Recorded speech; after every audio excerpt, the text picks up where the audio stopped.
चाहिए। चरण सिंह सप्रा, अब बंटेंगे कटेंगे महायुति में तो चलेगा नहीं, महाविकास अघाड़ी में चलेगा भाई। ओबीसी अलग, एससी अलग और एसटी अलग।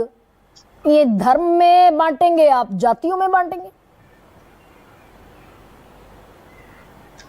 देखिए गरिमा जी, ऐसा है कि सर्वप्रथम जो बीजेपी के प्रवक्ता जिस तरह से बोल रहे थे, उन्होंने कई सारी बातें की। उन्होंने यूनिफाइंग स्लोगन है इस तरह से कहा। ये कितना यूनिफाइंग है ये महाराष्ट्र राज्य की जनता और देश की जनता जानती है। इन्होंने अमृत मंथन की बात की कि अमृत निकलेगा, और ये अमृत मंथन की बात करते करते जितना जहर उगलना चाहते थे उतना नफरत का जहर भी साथ साथ में उगलते रहे हैं। दरअसल बात यह है कि सबसे पहले अजित पवार जी ने, जिनकी निशानी है घड़ी, उन्होंने उस घड़ी का अलार्म बजा दिया और कहा कि ये स्लोगन जो है ये यहां पर नहीं चलेगा, ये छत्रपति शिवाजी महाराज का महाराष्ट्र है।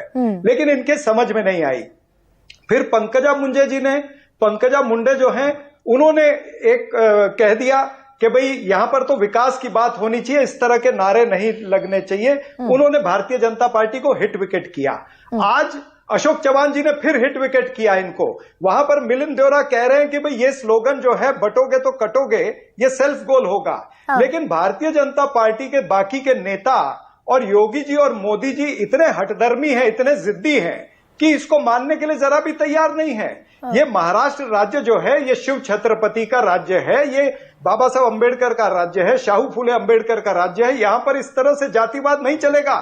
छत्रपति शिवाजी महाराज की सेना में 60,000 मुसलमान सैनिक थे, 13 कमांडर छत्रपति शिवाजी महाराज के मुसलमान थे। तो ये पुरोगामी महाराष्ट्र है, प्रोग्रेसिव महाराष्ट्र है, आगे बढ़ने वाला महाराष्ट्र है, तरक्की करने वाला महाराष्ट्र है। उसको भारतीय जनता पार्टी अपने चंद स्लोगन दे करके राजनीतिक अपनी खेती काटने के लिए इस महाराष्ट्र राज्य को पीछे खींच रही है। इस महाराष्ट्र राज्य का नुकसान कर रही है। चरण सिंह देश सप्रा, की जनता जानती है। चरण सिंह सप्रा, डिवाइसिव पॉलिटिक्स के नाम पर लोकसभा चुनाव में 99 सीटें ही हासिल कर पाए ना भाई। तीसरी बार प्रधानमंत्री ने दावा किया था लोकसभा में, एक सेकंड, प्रधानमंत्री ने लोकसभा में दावा किया था तीसरी बार भी दर्शक दीर्घा में बैठेगा विपक्ष बैठा हुआ है। थोड़ी बहुत सीटें जरूर बढ़ाई, पर सरकार तो बन गई एनडीए की। हरियाणा में रिपीट हो गया। देखिए जनता ने जो वर्डिक्ट दिया है वो हमारे सर आंखों पर है। हमें जनता ने कहा कि आपको विपक्ष में बैठना है, लेकिन जनता ने इनको भी संदेश दिया कि आप जो कहते थे 400 पार हो जाएगा तो हम संविधान बदल देंगे। एक नहीं, 6 नेताओं ने कहा है। अरुण गोविल ने कहा, लल्लू सिंह ने कहा, अनंत कुमार हेगड़े ने कहा, तमाम सारे नेताओं ने कहा है।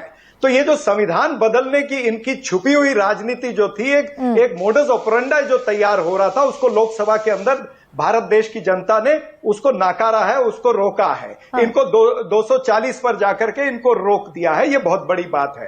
हाँ, जहां तक आप कांग्रेस पर आरोप लगा रहे हैं कि कांग्रेस भी कास्ट की बात करती है और विभाजनकारी राजनीति कर रही है, हम कतई विभाजनकारी राजनीति नहीं कर रहे। हम ये कह रहे हैं कि आज आप जनगणना ही नहीं करा रहे हो। जातिगत जनगणना इस देश में बहुत जरूरी हो गई है, और जातिगत जनगणना इसलिए है कि भाई जिसकी जितनी संख्या होगी उतनी उसकी हिस्सेदारी होगी। भाई ये सब पॉलिटिकल। लेकिन चरण सिंह सप्रा, मैं वापस अपने पुराने सवाल पर हालांकि नहीं आना चाहती थी भाई। ये पॉलिटिकल गिमिकी है ना। Over the years, over the decades Congress party कहती रही जात पर ना पात पर मोहर लगेगी हाथ पर।